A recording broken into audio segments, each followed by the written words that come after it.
Hello and welcome to the Better Money Habits podcast. My name is Terryanne Chebet, and today we're talking all things investment, and that's investing your money. My hosts today, Jeremiah Chunge from Etiquette Capital Limited and Ro Nyangeri from Ndovu. Now, while Kenya is one of the strongest economies in Africa, investing money somehow remains an exclusive club, which only a few members know the ropes around it, among Kenyans especially. Now, in addition, the few Kenyan dollar millionaires with enough capital to invest are looking to take it overseas. The 2022 Wealth Report by Knight Frank estimates that 59% of million-dollar rich Kenyans are looking for a second citizenship in search of better investment opportunities. Now, does this mean we're yet to master the art of investing as a society? Today, we discuss the caveats around investing money, how best can you make your money work for you and enlarge your purse consistently. Let's start off by a quick introduction. Ro, tell us about Ndovu, who you are, and what your role is around the investment space. Fantastic. Good morning. My name is Ro Nyangeri. I'm the Chief Commercial Officer and co-founder of Ndovu. Ndovu is a digital investment platform that gives Africans who are resident on the continent and their diaspora easy access to financial markets. And the financial markets we're talking about both in Kenya and international. We've digitized the entire investment process and made it easy for everyone. Oh, fantastic. I can't wait to hear a little bit more about that. Jeremiah, introduce us to Etiquette Capital. Thank you, Terryanne. As you heard, Jeremiah Chunge is my name. I'm the co-founder and chief technical officer at Etiquette Capital Limited, which is a company in the process of registration with the Capital Markets Authority as a regulator to get licensed as a fund manager in this space of investments. Mm-hmm. Yeah.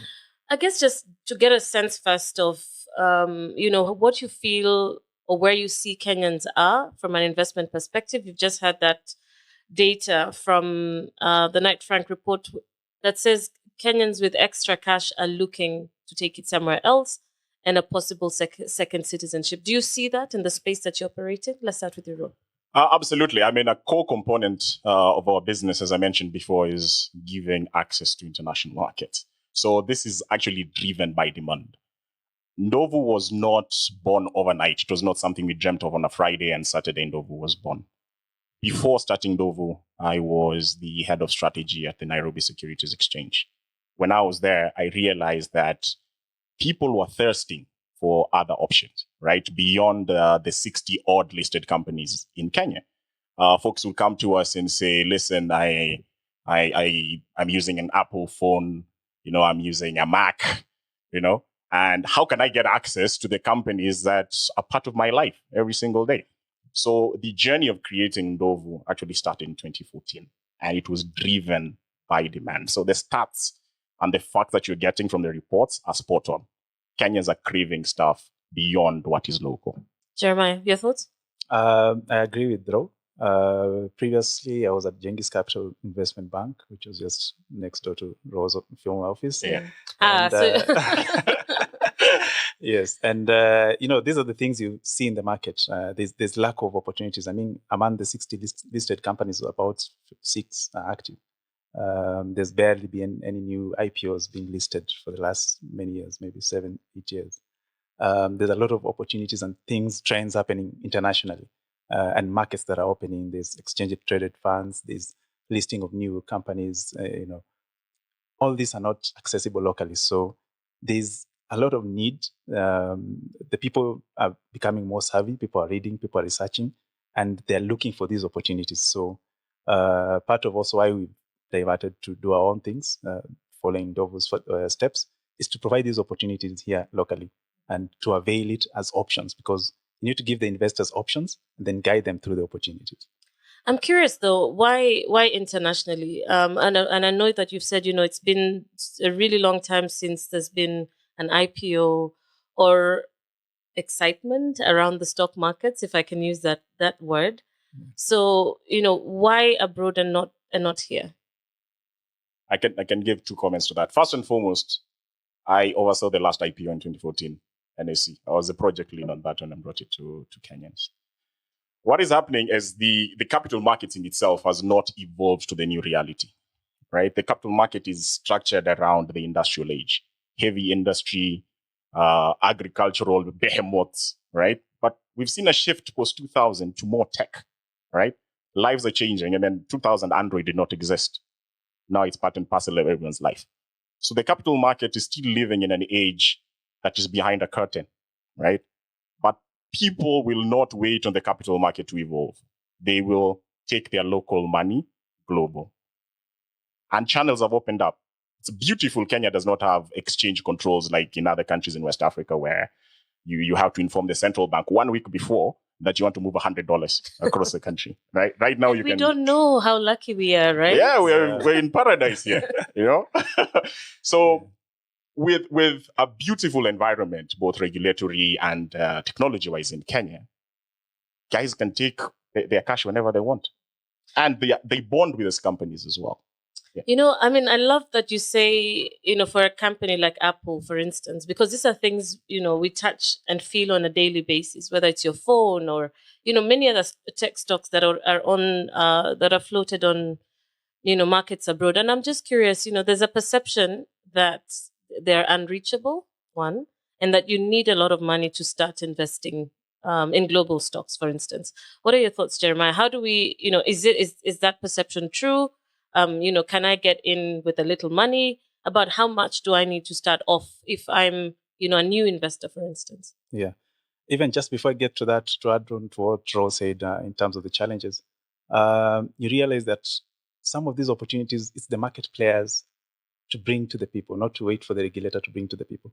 Because innovation follows regulation, not regulation follows innovation. So innovate, then regulation will be built around that innovation.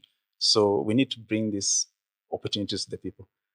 Secondly, in terms of affordability and availability to the local, you can break it down to palatable amounts that can be able to be consumed by the local people. You can put them in a fund, so pull their resources together. So instead of having a barrier of entry in terms of the minimums, you lower it down, put their funds together, and give them access to that opportunity. So as the market players, that's the bridge that you're coming into. Is that like what the insurance companies, some of those insurance, like fund management, is that what happens? Yeah. So how would it happen? How would you explain it for an individual like me, for instance? For instance, let me paint a picture. If you have 100 shillings right now, you can be able to buy one share of maybe Safaricom, let's say, at a minimum of 100. However, if there is an index fund will amalgamate like 6 stocks. For instance, let's say the banks, 5 banks, and one telecom being Safaricom, that's 6. With that 100 shillings, it gives you an opportunity across all those 6 counters. So you come into a fund instead of going to buy one, then the fund manager plays the role of advisory and making sure that 100 gives you a return in that fund, rather than you following one company with that 100 shillings that you put. So it gives you an opportunity across that spectrum. However, those are the things which are lacking in the market that we're trying to create. So are those some of the gaps, Ro, that Ndovu's looking to plug? We're already plugging it. You're already plugging into those gaps. So explain to our audience, you know, because we're thinking of younger people, you know, maybe just in their first jobs, possibly under the age of 30 or even above the age of 30, but are keen to invest internationally, but do not know where to start. How would they begin? The first thing that I would recommend to everyone is to check out my company, obviously, ndovu.co. Go to our website. We've done 2 things. The first bit is around education. We just don't tell people go and invest, pull the trigger. You have to find out what is your station in life. Okay, you just mentioned people could be young, could be post 30. You need to get a picture. Where are you in your life? Where are you financially? What are your desires for the next 5-10 years? Right. This gives something called an investor profile. You need to find out whether you're a risk taker, you're a conservative person. Then we tie your financial plan, which is created automatically on the Ndovu platform, to your risk profile or risk appetite. You can't say that you're a conservative guy, you're afraid of risk, then you want to invest in stocks 100%. That's impossible. Then you can't say you're super, super aggressive and the only thing you want to do is invest in a government bond. Okay, there's that misconception. So on the Ndovu platform, we sort this digitally. We've taken 120 years of experience, 30 being mine and my co-founders, and 90 for the board. 120 years of experience, we've put it into 7 questions. So you get into that, you get profiled, and we automatically generate a portfolio for you. There's a suggestion. Like, Terryanne, this is your profile. Here's how you're going to invest. You're going to put 20% here, 30% there. But then for you, you just pay. You're doing a mobile money payment or bank transfer or paying by card. Then Ndovu does all the hard work on the back end. Is there a minimum? And that's usually, the question that most people have, know, because investing is not a discipline most people have, have taken on. So sometimes they're like, maybe I just have 1,000 shillings at the end of the month. Maybe I have 10. Is there a minimum? And how do you start? So I'm going to give you, first and foremost, a process to investing, then answer your question around the minimum. Okay. Yes, various funds or platforms will come with their own minimum because they've stated, we think that this is what is cost effective to us. This is what actually makes sense. On the Ndovu platform, the minimum is 5,000 shillings. 5,000 shillings and 50 bob. There's a 50 bob. Ya kuongeza. It's something else that we actually do on the platform. But we encourage folks who are keen on investing to go through the first stage. Pre-investing is around savings. Put your cash aside, whether you're putting it into a simple bank account or you're putting it into what we call money market funds in Kenya. Put your money there, hit the 5,050 level, then put your money into an investment, right? So the issue of minimum depends on the journey that you're actually on. You can start with 10 bob for your first savings, but I have a target of investing in the next 2 or 3 months. Mm-hmm. Yeah. Jeremiah, perhaps you can, pick up from what Troy is telling us, and then above that, tell us a little bit about building an investment strategy. What are some of the things that we need to think of as individuals when thinking of putting our money into stocks or into bonds? Yeah. So just to add on that, which is a good strategy to encourage inflows, is to give them an opportunity to put in as low amount as any that someone can afford. For us, what we are looking to do is a minimum of 100 shillings. You can be able to put in, and we'll pull and give you opportunities as you build on, so that you can also test. Some of them just want to test, put in, see it has a return, pull it out, then put in again. That's the typical investors right now. Secondly, which is most important, is the guide of the journey. You need to help the investor understand the risks and the opportunities, and understand if I'm putting it in stocks, it's high risk. If I'm putting in government bonds, it's medium to low risk. So how do I balance my portfolio? Where is my age right now? If I'm young, if I'm 20, 24, just starting my job, I can take higher risks over a longer period of time. If I'm older, 40, 50s, I can take medium to low risk and plan my capital preservation over time. So how do you guide them during that journey? Some want to be aggressive because they have an investment goal. So if they have an investment goal, do you tell them, okay, if this is your investment goal, your risk profile is X, but to achieve this, you need to rebalance your portfolio to Y. And this is the amounts you need to be saving every month. For young and upcoming generation, which is the mass of the market, I think there needs to be investor education way from even in secondary school or I think it should university. Be primary school. Yes, primary, absolutely. yeah.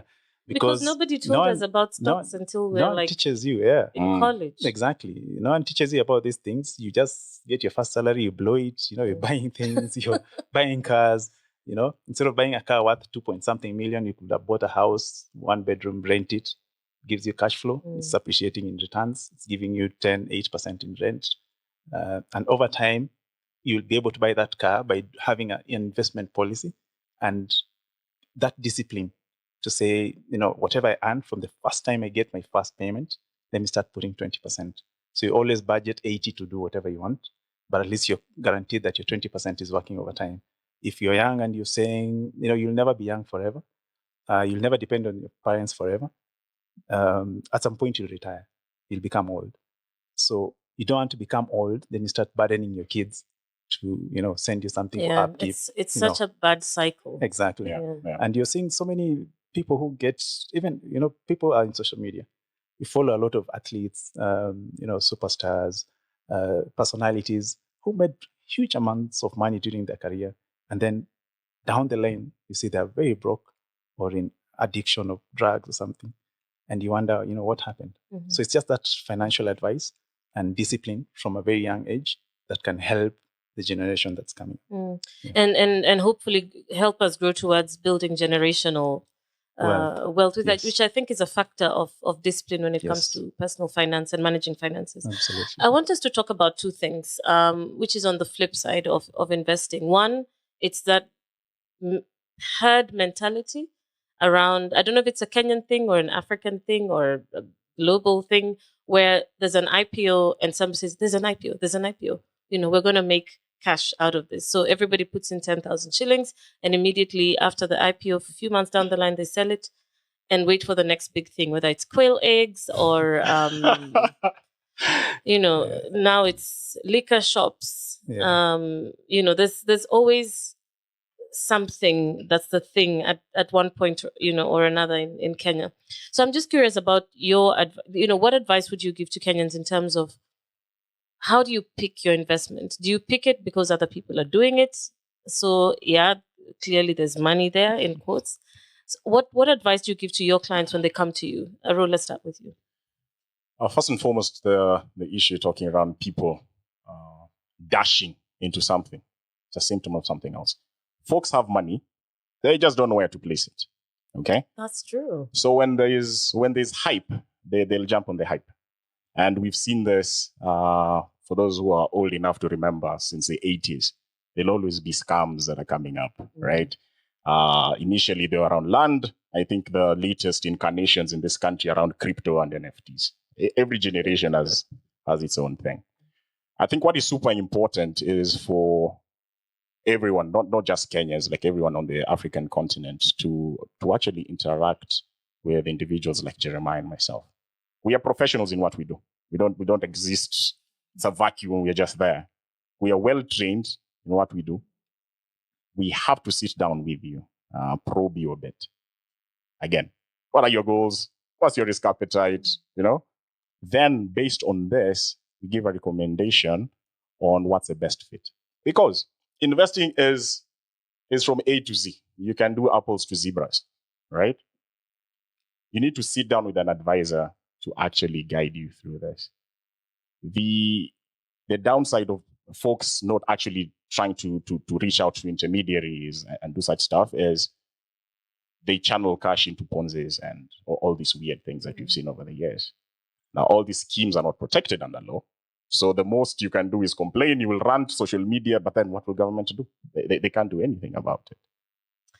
Oof, yeah, I know people who have burnt their fingers, crypto, Forex. There was a huge Forex, buzz going around the last, I think, 2 years ago. Jeremiah, what do you tell them when they come to you? For me, I look at their needs. Number one, you need to also encourage them to do research. And sometimes we also help them do the research because you realize in our space that we play, you monitor a lot of markets, agricultural, financial, transport, oil. So you have an understanding of what's happening in different sectors where opportunities might arise. That person might have a passion in even agribusiness. And you're seeing an opportunity where demand is going to be generated because activities are going around, either urbanization of cities and all that. So how do you point them in the right direction? That's now what we advise them. How do you build your capital base to be able to now follow an opportunity that you've seen, if it's an agribusiness, if it's in oil, if it's in transport, if it's in running a shop, a supermarket? How do you build now your capital base to be able to give you the footing to start that business? So we show you the path and the journey, and then we guide you how to get there. So that's the right kind of way to do, because if they keep on waiting on hard mentality, they'll never have an understanding of decision making. Yeah, they'll always just run to anything that's advertised and available. Yeah. All right, we're coming to an end of our conversation today. I'll take a very final quick comment. Bro? Investing requires discipline. we are lucky, I think Jeremiah, myself, and a couple of folks, in that we are dyed in the wool investors. My investment journey started when I was 13. I think that's when I pressed my father to buy my first share in Kenya Airways. Really? Yes. Oh, yes. my goodness. So I've been an investor for a very long time. So what I encourage everyone to do is reach out to the intermediaries. We are not old school anymore. You don't have to come physically to the office and start filling documents in triplicate. You can get us on the normal channels, website, WhatsApp. Please leverage the experience that is available in this market. And let's ride on the power of compounding, because investment is all about compounding. And let's make everyone well off. And I don't want to, to let go what you said about starting your investments at 13. For those who have children, that is probably the perfect time to start introducing them to stocks. So I think that's amazing. I've got a almost 16-year-old who's not investing it. So I'm a little late on that journey, but I must start. Yeah. Jeremiah? Yeah, I think I agree fully with Ro. And we need to inculcate this business and investment mentality to our young generations, our brothers, our cousins, nephews, kids, as they're coming up. If you're giving them pocket money, say put X amount aside to do ABCD, there are accounts that even are there for, the children under 18, where the guardian can be able to monitor the account. Show them how to get there. Then we pick up easily and now guide them to offload that responsibility from the parent to show them more opportunities. And as industry players, we need to remove barriers of entry as much as possible. These things of filling forms, going physically to places to be advised, putting very high minimums of entry, poor customer service, which is a big problem in this market. You're falling out about your money. You can say that again. What is customer service? Yes, exactly. They're inaccessible. They're only available 8 to 5. You're serving a market of someone who is in US. 8 to 5, you've already closed by the time that person is waking up. So how do you define customer service? How do you define your response time, your turnaround times in doing activities? That's the differentiator, because these young people are not patient. You waste time, they go. You create hurdles, they'll not come back. So how do you bring that into your business model so that you're able to serve them? Because whether you like it or not, they're the mass and they're the future of your business. And clearly, as we see there, they have money. They have the money. They have the money. Gentlemen, thank you so much for your insights and for challenging us, especially young people, to begin their investment journey as early as possible, to rethink our investment strategies, and most importantly, to work with professionals where our money is concerned. You've been listening to the Better Money Habits podcast. This podcast is powered by Tala. I've been in conversation with Jeremiah Chunge from Etiquette Capital and Ro Nyangeri from Ndovu. This episode marks the end of the Money March series, in which we've been having incredible conversations about money, specifically how to make your money work for you. We have so much planned for you for the rest of the year. Follow our social media handles at Tala Kenya across social media to keep track of what we are planning. Until next time, thanks for listening. I'm your host, Terryanne Chebet.